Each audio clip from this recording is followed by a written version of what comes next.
build the tallest, narrowest, strangest looking skyscraper in Swedish history? It's a little bit windy. The men of Shift 1 face an incredible challenge.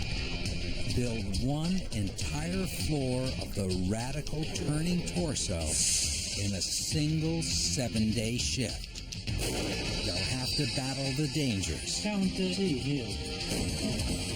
the bosses, I don't know what to do. the equipment, crushing hangovers, I don't got no girlfriend. and practical jokes to stay on schedule and keep the paychecks coming. I earn some good money here, so I can buy me a bottle of whiskey. 7 crazy days on the 36th floor, right now on Extreme Engineering.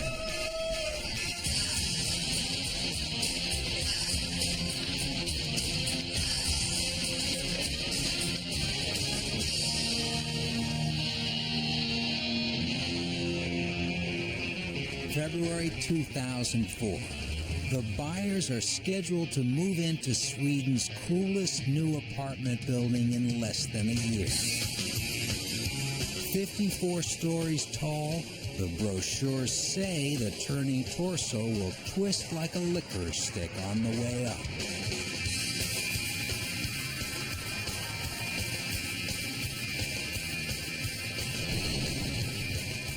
On a clear day, the condo owners will be able to see for miles in every direction.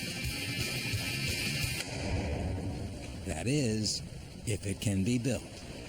Nothing like it has ever been attempted on this scale.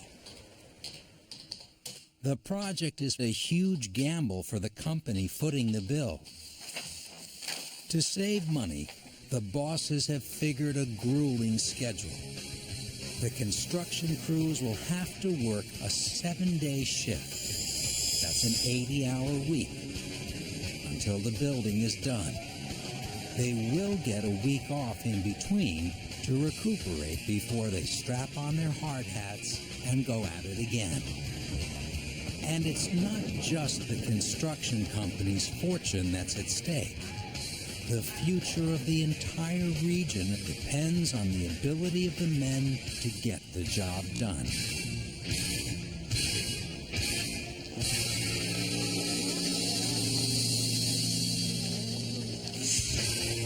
It's 6 a.m. on Thursday, day 1, for the best band of construction crew brothers that Kroners can buy.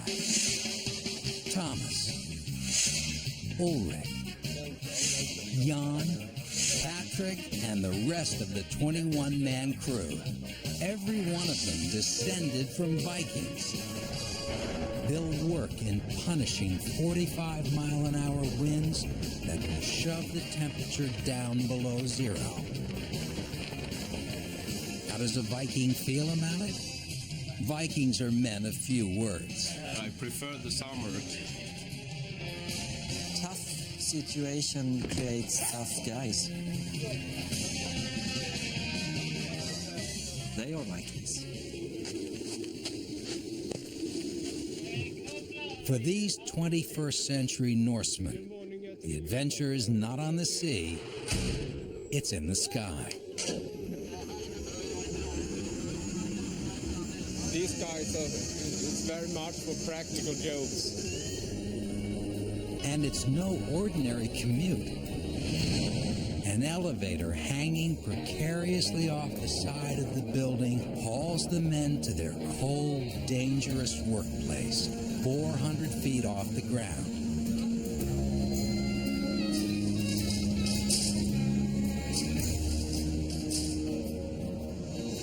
How do you like it? Is it okay? A few minutes in the elevator, and they step out into a whole different world.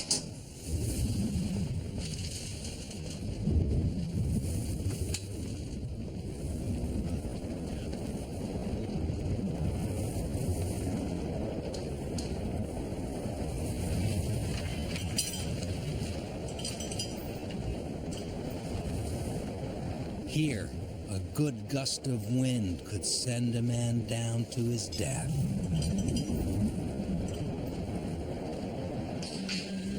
The crew is smart, tough, and fast.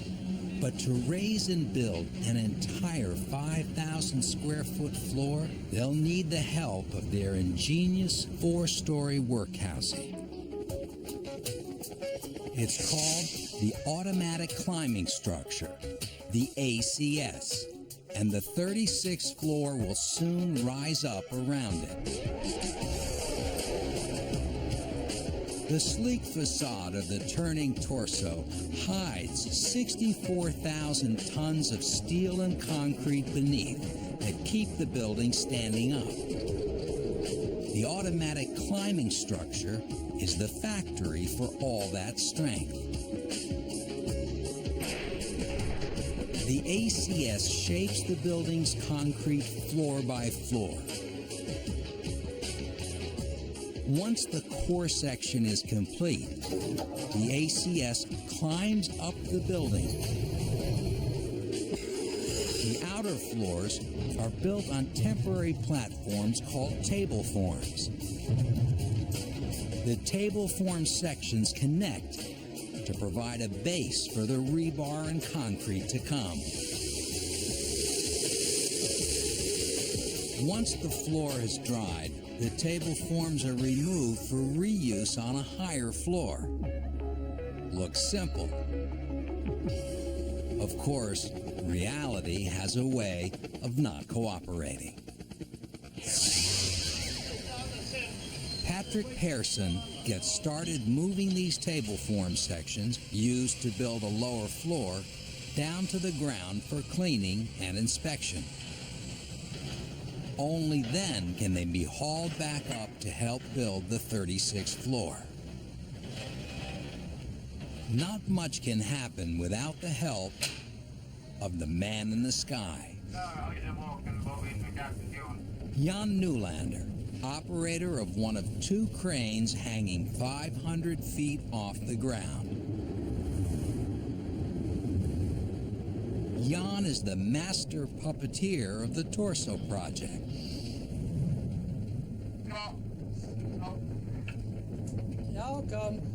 He's up so high and controls so much that the men jokingly refer to his crane as God.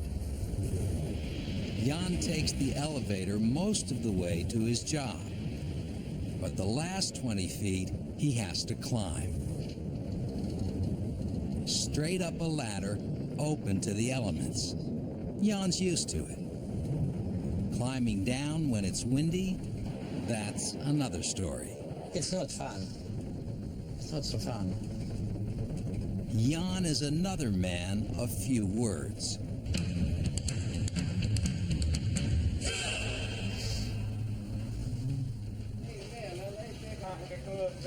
The crew down below is ready and calls up. Yeah, now it's time. At the call of the crew, he swings the giant fork at the end of his crane into position. The crew catches it with a guide rod and hauls it in. They slide it under the table form and lock it in place. They unscrew and fold up the table legs. And the biggest card table on Earth is ready to fly.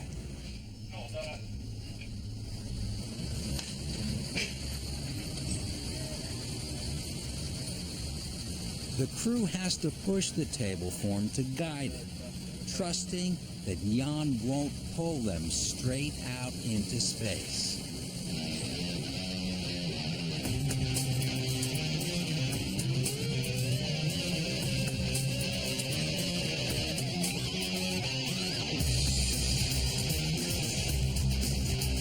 The table forms weigh only a couple of 100 pounds, light enough for the wind to set them sailing, heavy enough to kill a man instantly.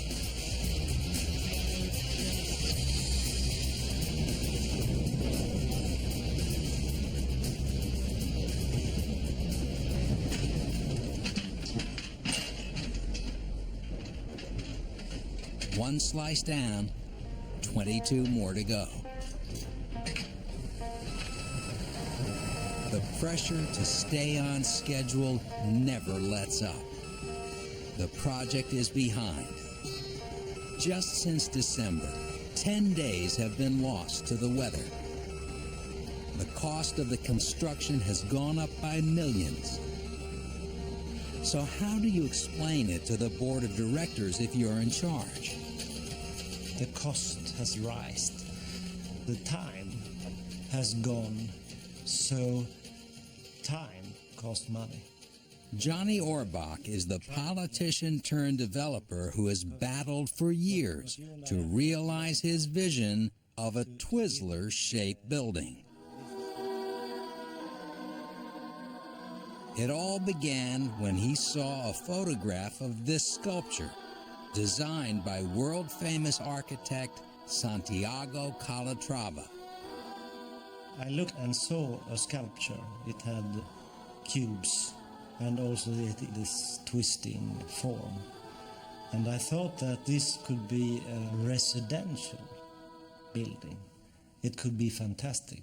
That people didn't feel. Orbach was sure Calatrava would love the idea, and he was wrong. He was not so happy about just doing this. He started to make drawings about something different.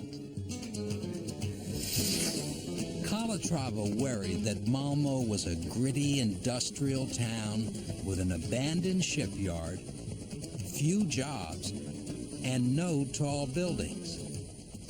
Not exactly the kind of place for a high-rise luxury apartment building. But Johnny Orbach had a master plan to revitalize Malmo. A new bridge put high-priced Copenhagen just a 5-mile drive away from Malmo. Orbach was determined to lure the designer clothes crowd across the bridge and turn down on its heels Malmo into a hipster destination. This house, it's art. You are living inside art.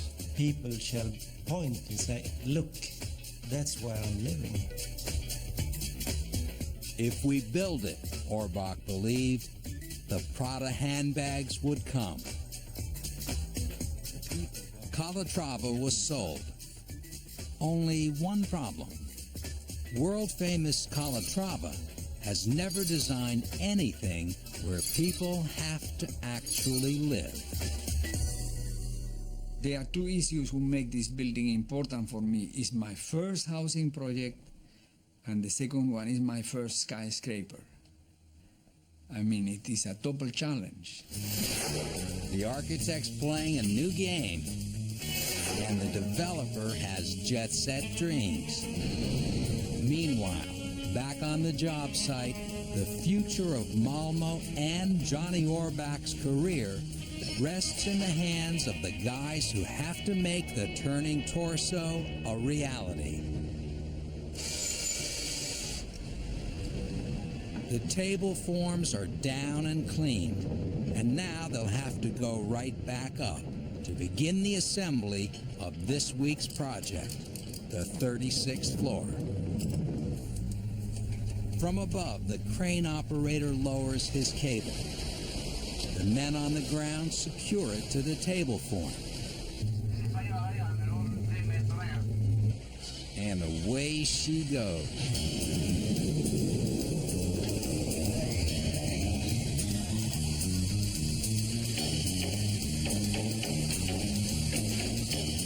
400 feet up, the men catch and shove the flying form by hand, careful not to fall off the edge.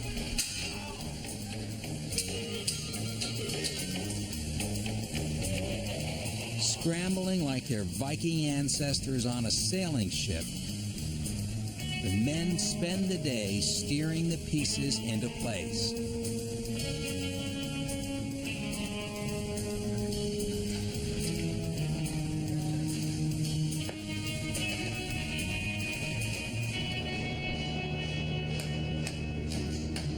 couple of nails are enough to hold this piece for the moment.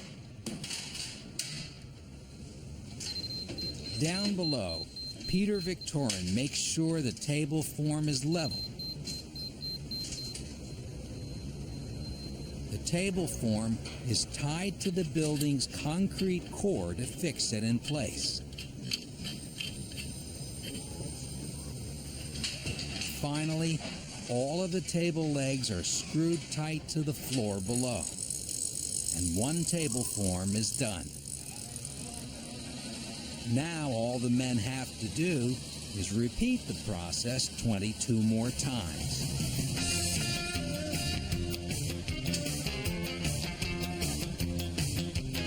By mid-afternoon, the 36th floor is beginning to take shape.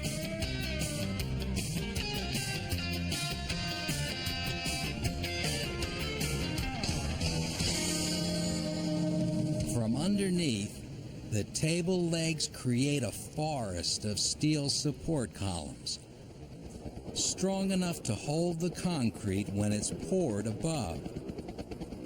By end of day, every one of the 23 table forms is in place. The guys head for home.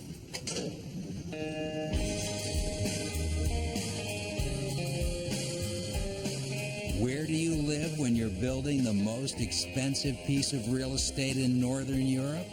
How about just in the shadow of the turning torso, in the workers' asphalt trailer park? That's where Patrick Persson holes up to get through the week. His home and family are hundreds of miles away. Quick commute, cheap rent, even if it is a little tight on space. When I chose to be a carpenter, it was because I was quite tired of reading in school, and this was a little bit different. I have a son named Oscar. He's 7 years. Yeah, he's really great. I really miss him when I'm here. At school, my son tells everybody that his father works at Turning Torso, and he's really proud. He loves to come here, stay in the caravan. I had to promise him to keep it after when we're done here. Patrick better rest up. The heavy lifting begins tomorrow. Friday, day 2 of the 7-day shift for the guys on the Turning Torso. The sun is shining, but the temperature in Malmö, Sweden is hovering around 0 degrees Fahrenheit. It's not fun. The face, the cheekbones here, gets really cold. We can't cover it enough. Yesterday's work looks pretty from the sky. 23 tight-fitting slices of wood and metal pieced into a 5,000 square foot pie pan ready to mold concrete. But not just yet, because Friday is all about the rebar. The rebar is the building's skeleton and the source of its strength. Without it, the concrete would crumble. It might look like a weightless ballet, but don't be fooled. That's a 1.5 ton, 30-foot-long steel piano flying in. Get caught underneath one of these babies and forget the medics. They'll just make you part of the building. And how does a Viking react to the danger? Everything is heavy. Everything you do is heavy, so it's quite difficult. He's a Viking. What do you want, emotion?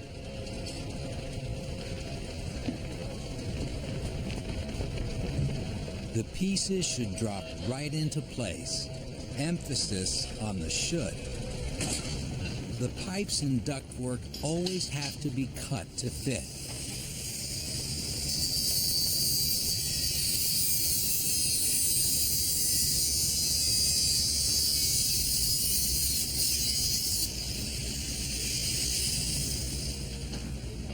Then the pieces are tied together by hand.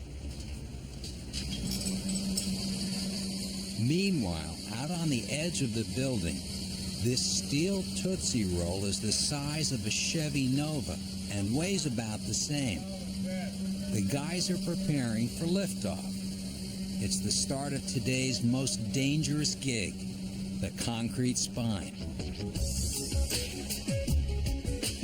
The concrete spine twists up the torso, part of the support structure that protects the 9 floating backbone sections from the powerful winds that batter the building. Even with its strength, the building will sway as much as a foot in either direction on the top floor. And even an architect knows that nausea is a big turnoff for condo buyers. Apartments are the highest category, the most difficult one to manage, because in an apartment you are quiet, you are by yourself, you are maybe drinking a coffee, and you don't want to get the feeling you are in a boat, you see. So, fitting the spine section into its housing is tricky business, and it's easy to make a mistake.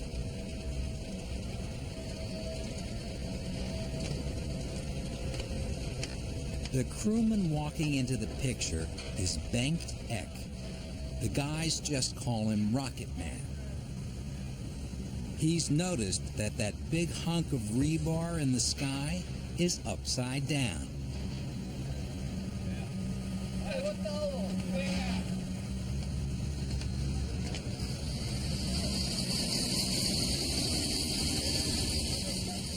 Now we know what it takes to make a Viking smile. They'll have to bring it back down and try again.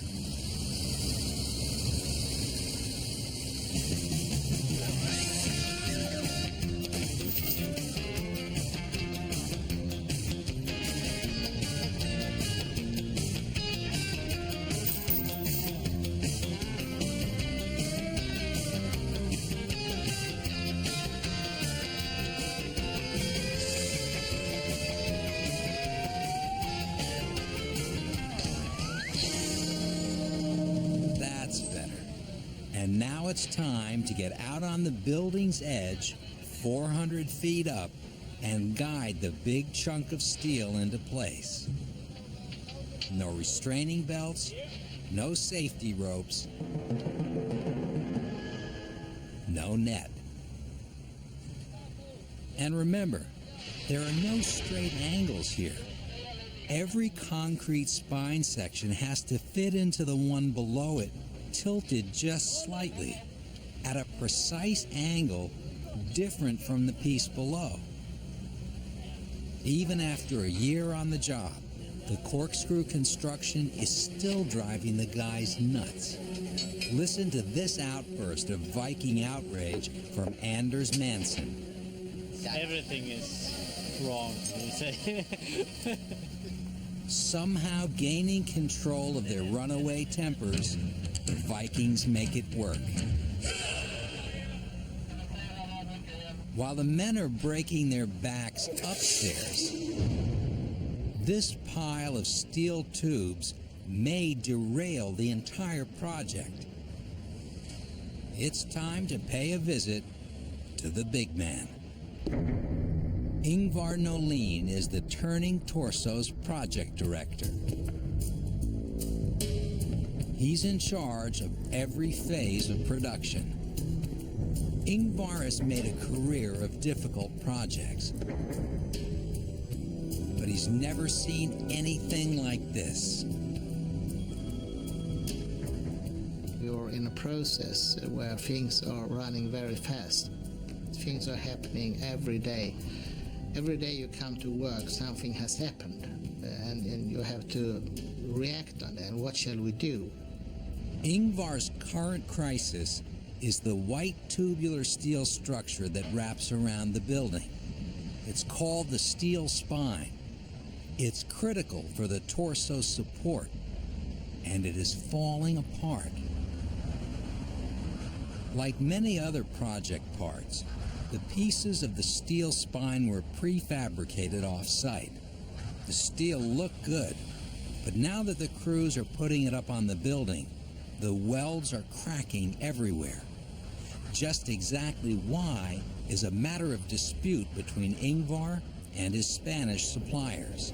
The contractor made all of them in one step, but now we sit here and they have been tested and tested and tested, and they are still no good. So we have a problem. Ingvar's solution is to re-weld the spine sections in place. The new welds work, but they're causing a huge chain reaction of delays. For starters, the gleaming white skin of the torso, the facade, can't be anywhere near the welding sparks. It's a domino effect on everything. We have the tiles, we have the marble, talking about the painting next week. They are expecting to be able to start then, and if we can't do that, I mean, it's disaster. Hello, it's Ingvar. Preparing for a showdown with his suppliers, Ingvar's been reading up on the Spanish style of management, hoping to find common ground. He's not encouraged. Here's one good one. One chief executive I talked to was proud that his departments did not communicate with each other. This meant that they could not interfere in each other's work. That's a good one. That's a good one. Today, things have gotten worse. Not only are the Spanish refusing to pay for the problem, they are refusing to ship the remaining sections needed to assemble the structure. No shipment, no steel spine. No steel spine, no turning torso. They are not sending a ship until they get a renegotiation of the contract, and but that's blackmailing. What they are doing is they are committing suicide.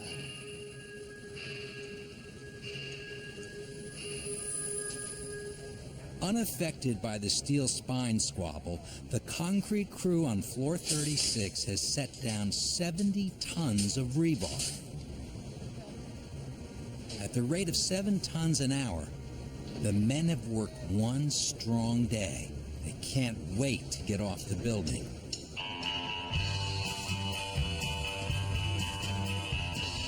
After working all day long side by side, Ulrich and Thomas go home together. To save on the rent, they're roomies for the job's duration. Love letters. Oh, it's empty. No love letters. It's hard for me and Thomas because we are living together, working together. One time we get really angry on each other. What's this? Viking rancor? About 2 hours after, it's okay. There you have it, the turning torso version of Jerry Springer. Believe it or not, things will get even wilder in just 24 hours when Ulrich and Thomas hit the bars.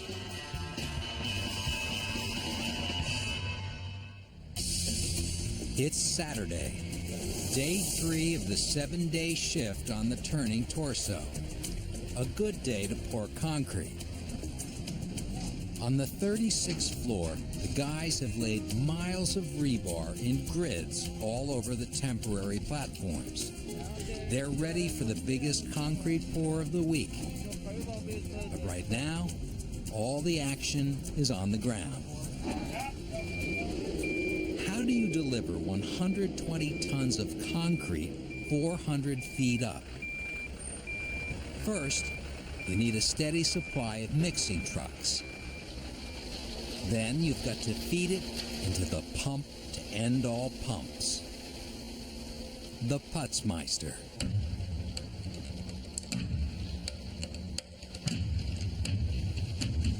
At full bore, the Putzmeister sucks in up to 2,500 pounds of concrete per minute. That's 150 tons an hour. Any way you shovel it, that's a lot of concrete. once in the Putzmeister's maw, 2,000 pounds of hydraulic pressure per square inch drives the concrete skyward. Up top, each bone-rattling boom shakes the entire 4-floor work area. Supported by the red boom arm, the concrete is squeezed up 25 feet over the worksite. Finally, it flows down from a soft rubber hose. With every new floor, the Putzmeister breaks its own record. Highest concrete ever pumped in Sweden. For the guys pounding out the torso, it's only day 3. But for the boss, it's the weekend.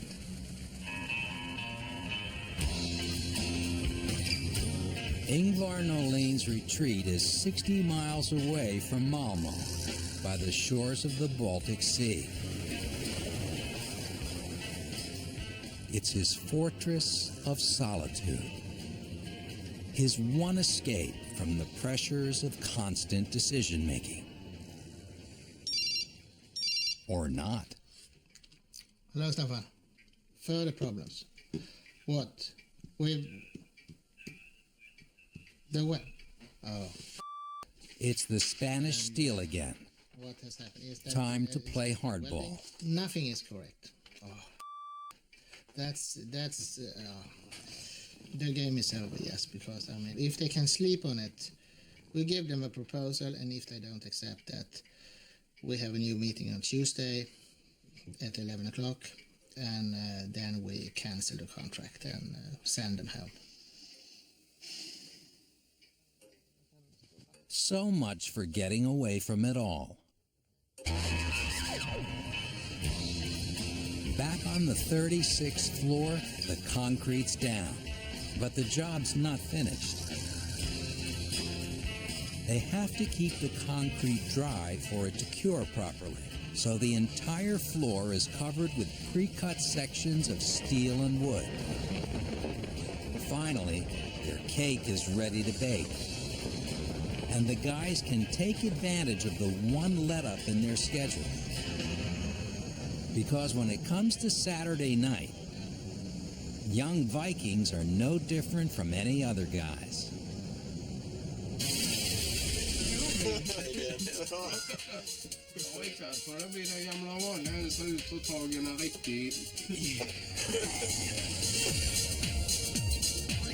Some beautiful girls. Oh, yes. Saturday nights we're going out to a bar called Mellow Yellow.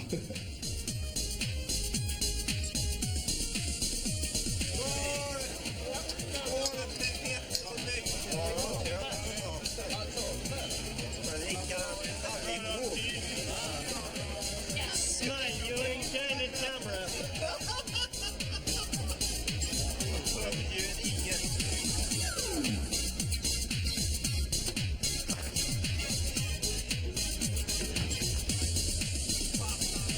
While the guys try to shake off the shyness, Thomas gets his game on. It's from kind of a long way from here. It sounds very different from our speak. They really like the way he talks, and if they don't want to talk to him, he just turns around and take the next table.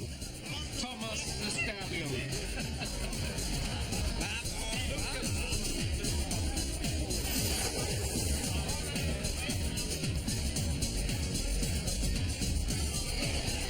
Vi jobbar ner på Turning Torso. Turning Torso. Vet ni inte vad Välmård är?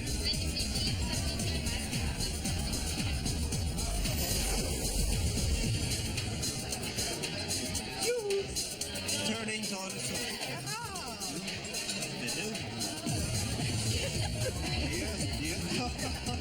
Dels får du betala. Det gör de.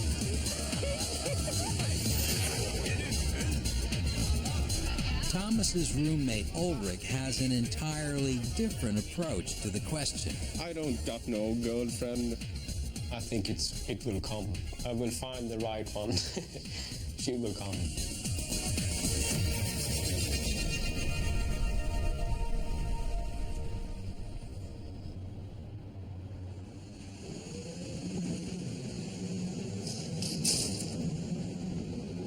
The only trouble with Saturday night is Sunday morning.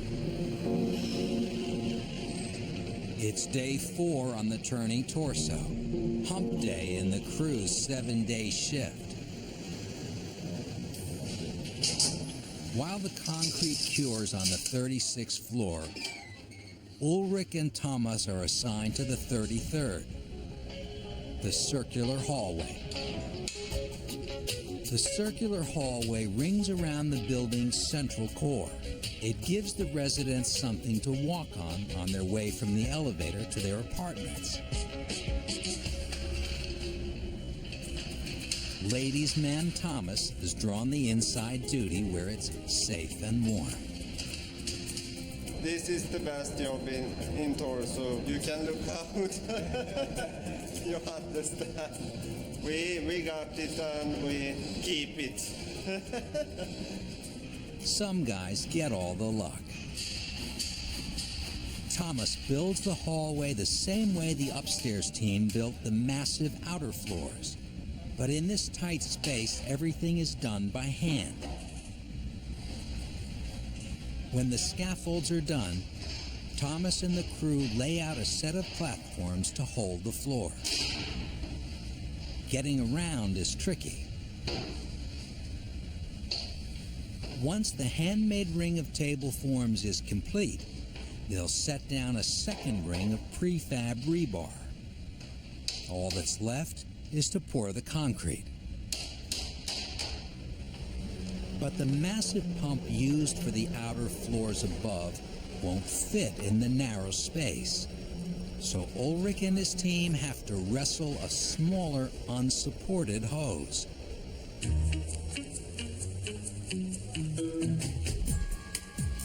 It spits out 500 pounds of concrete a minute and kicks like an angry mule.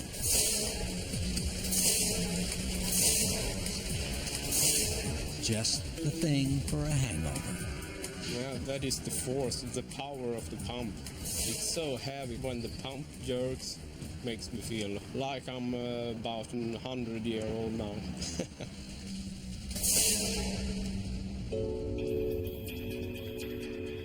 The men of the crew aren't the only ones pulling long hours.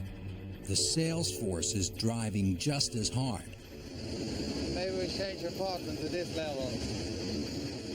Nina and Martin Hedlund are among the first to plunk down upwards of $800,000 for an apartment at the Turning Torso, and management has invited them over to admire the view. Great.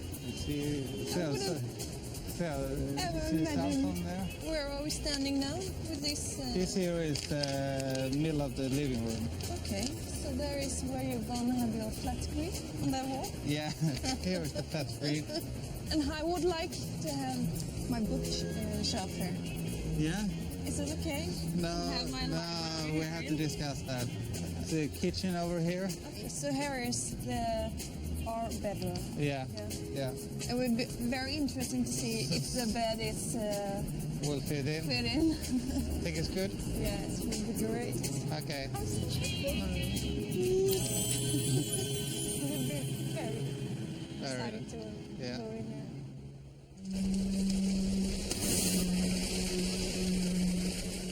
2 hours later, the Hedlunds have come and gone. Ingvar's out in the country.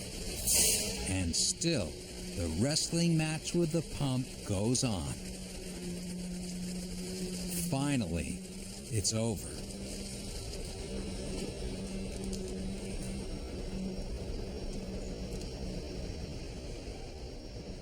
"20 tons of concrete have flowed over the men's backs and onto the floor. A hard day's work.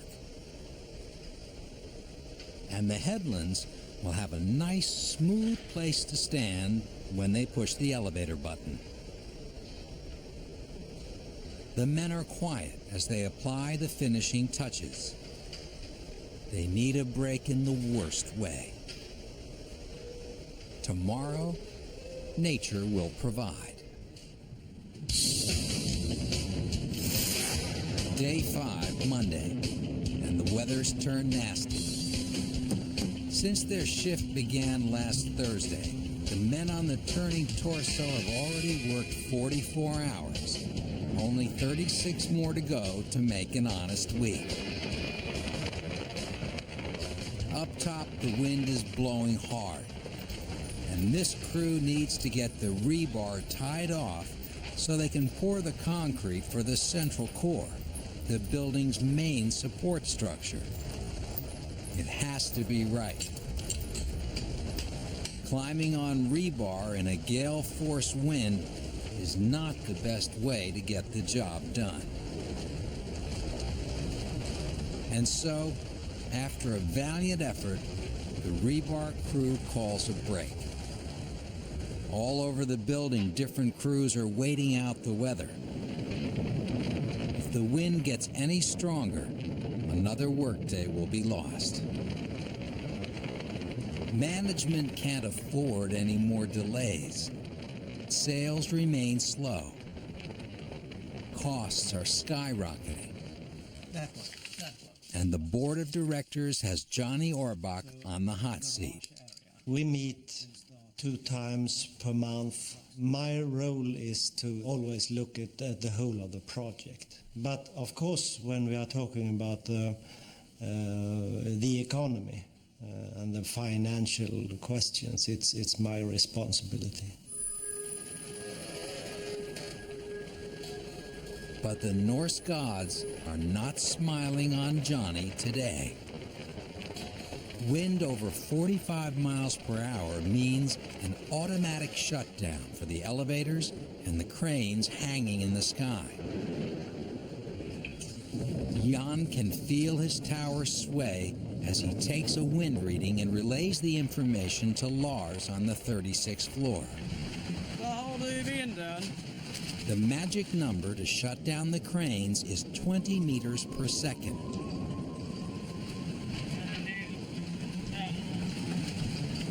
Vad sa du? Det ligger på 22 sekundmeter.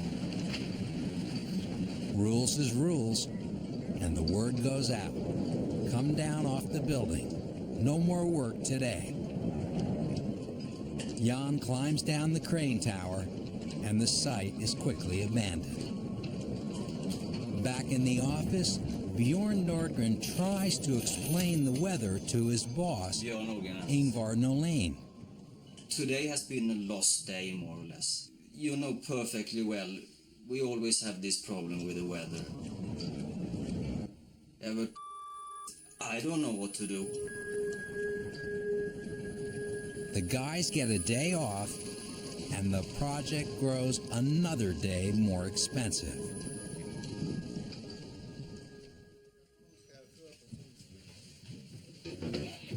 Tuesday, day 6 of the 7-day shift for Ulrich and the crew. The weather's clear, 20 degrees. And while the managers fret over the time lost to weather, Ulrich Olsen prepares for perhaps the single most dangerous job on the torso. Threading the needle from a crane 500 feet up with a 2-ton staircase through a hole at the top of the building. The staircase job begins with Ulrich on the ground, loading a section and ordering Jan and the crane to haul it up.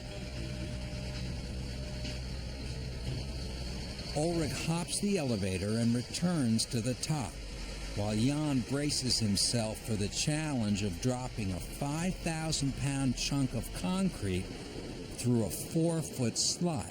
When I can see everything, I can do it. It's not so big problem. But the problem is when I can't see here. For the workers, it can be dangerous. Ja, det är bra.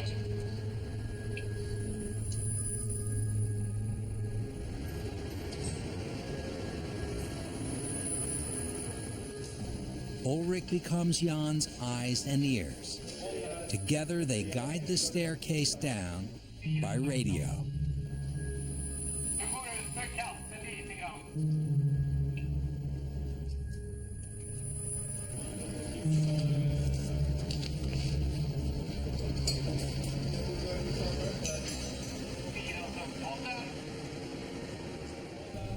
The first hurdle is clearing the narrow hatch at the base of the climbing form. The stairs are too far left, so Ulrich orders an adjustment. Too much. Inch by inch, Jan and Ulrich find the way down.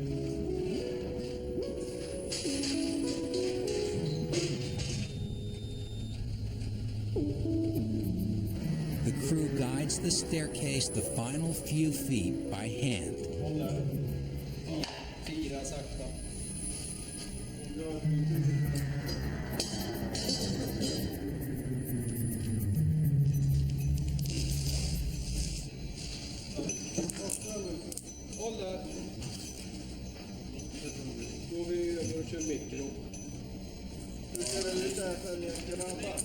The staircase drops in, an inch too far away from the landing.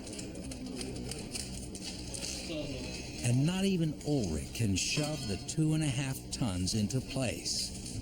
So Jan has to pull it back up and try again. But there's a big problem.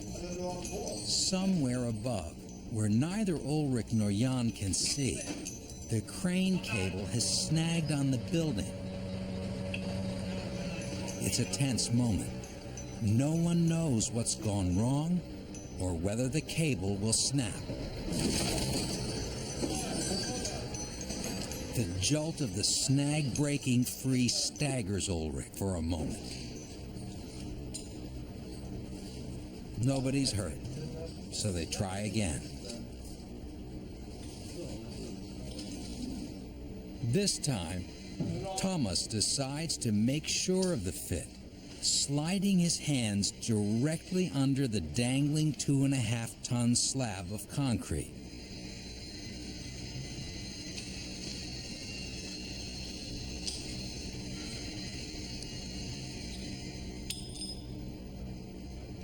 Five men, a 500-foot crane, a 5,000-pound flight of stairs, and a 1-inch square piece of scrap that makes it all work.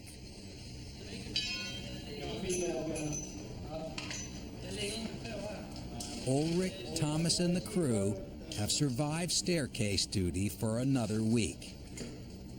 It's a big relief to send the cables back upstairs. Not that a Viking will ever let on that he was worried.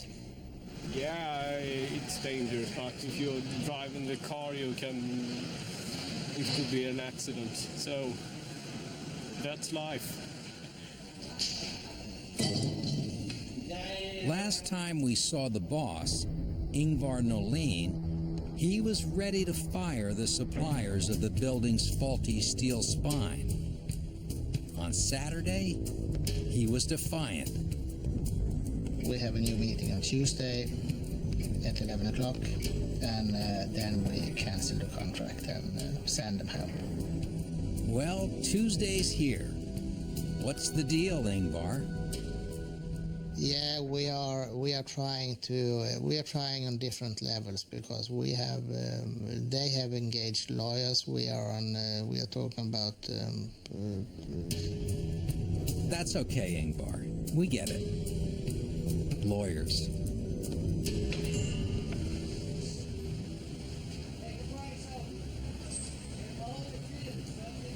The finish line for floor 36 is in sight, and the guys can't wait to get there. That rebar work delayed by the weather finally got done, and the men are almost ready to pour the concrete for the central core. This will be the end of the concrete work for the week. The Swedes' record-setting Putzmeister hydraulic pump powers the concrete 400 feet up until the Putzmeister poops out. Something has happened downstairs with the pump taking the concrete up to us, so we'll see. Already a day behind, the concrete pour simply has to happen, or the crew's week will end in failure. The men check the hose for a blockage, but the hose is fine. The problem is definitely on the ground, and the pressure is definitely on the fix-it crew.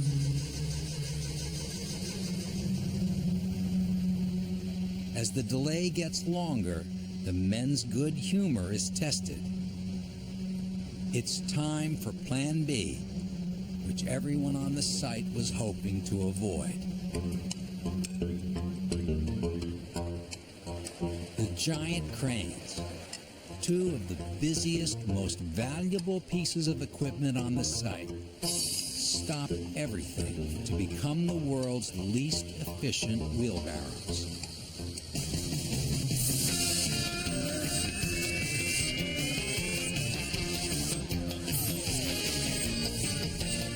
Problems are expected in any project as extreme as the turning torso. For Bjorn Nordgren, it's situation normal, all fouled up. There will be problems, and there are problems. We'll always be with that system of pumps and pipes and distributors. Yeah, we always have meetings about it, of course.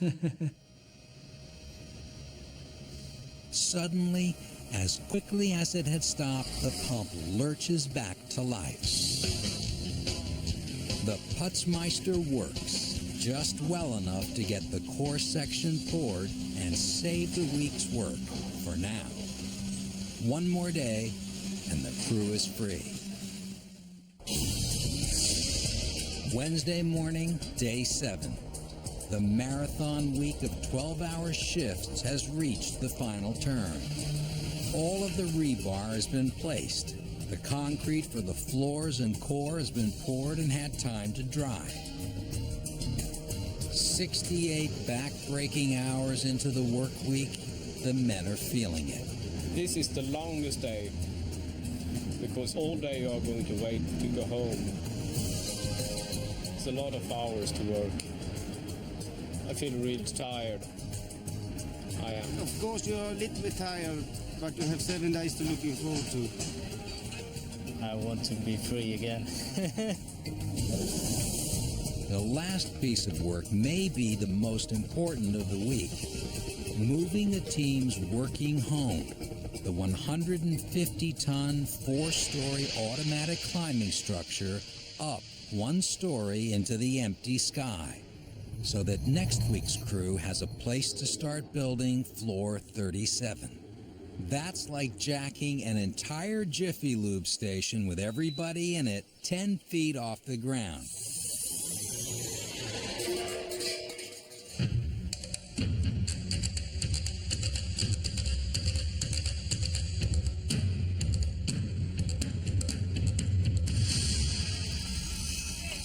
The concrete from yesterday's pour is dried, so the men start by removing the vertical core form sections, revealing the new concrete core behind it. As the team cleans and hoists the core forms, the grand architect of the turning torso, Santiago Calatrava, turns up for a visit.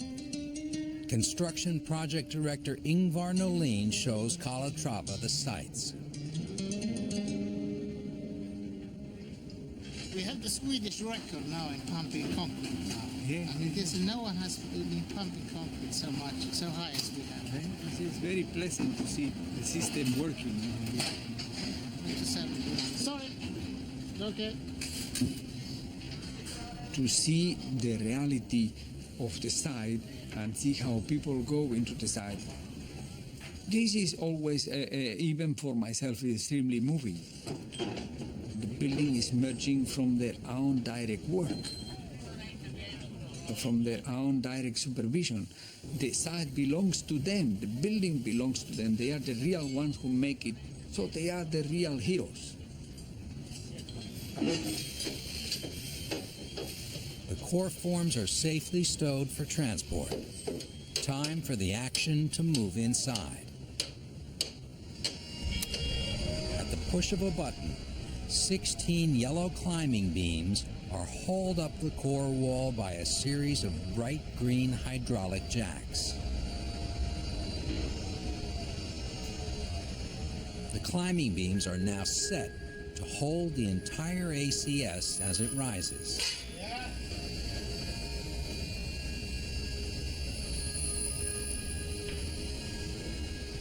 The green jacks are switched over. They will now pull up the whole shooting match. The forms, the platforms, the support beams, and Peter Victorin and all the workers inside. It's the riskiest moment of the week. Peter's the button pusher. He will control the entire lift, and he'll take it nice and easy. If he were to push the ACS up a little too far, the whole structure could collapse and fall, taking everyone with it. For the moment, the success of the turning torso rests on the tip of Peter's thumb and his index finger.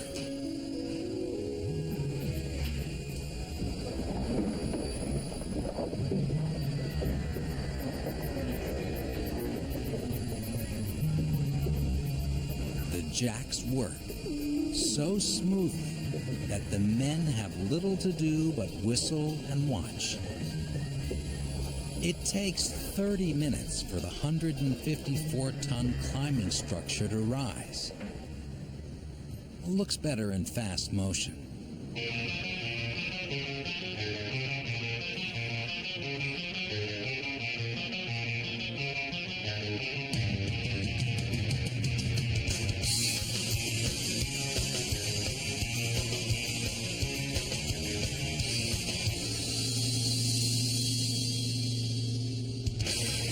Floor 36, done in 7 days.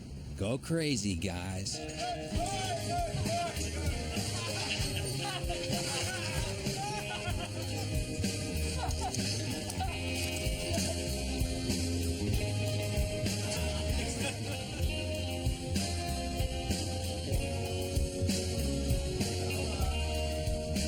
The future residents of the turning torso may never think twice about the incredible combination of muscle, brains, skill, guts, and good humor of the men who built it. But for the crew descended from Vikings, a quiet pride is evident.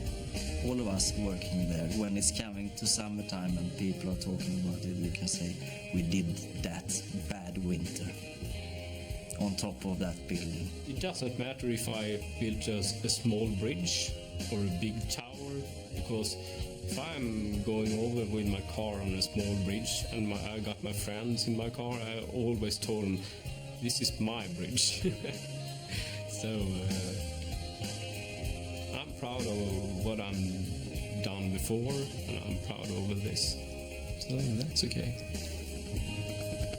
The work on the turning torso will continue, 1 floor a week, all the way up to the 54th floor.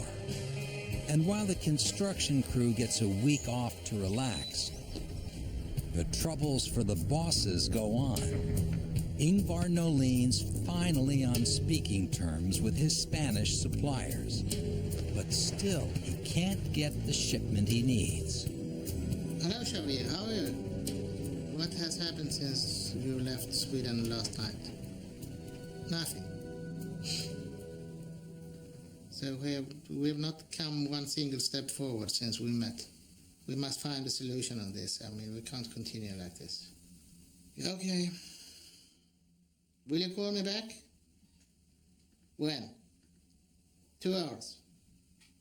Okay. I'll wait for you. Call me in 2 hours. Okay. Bye.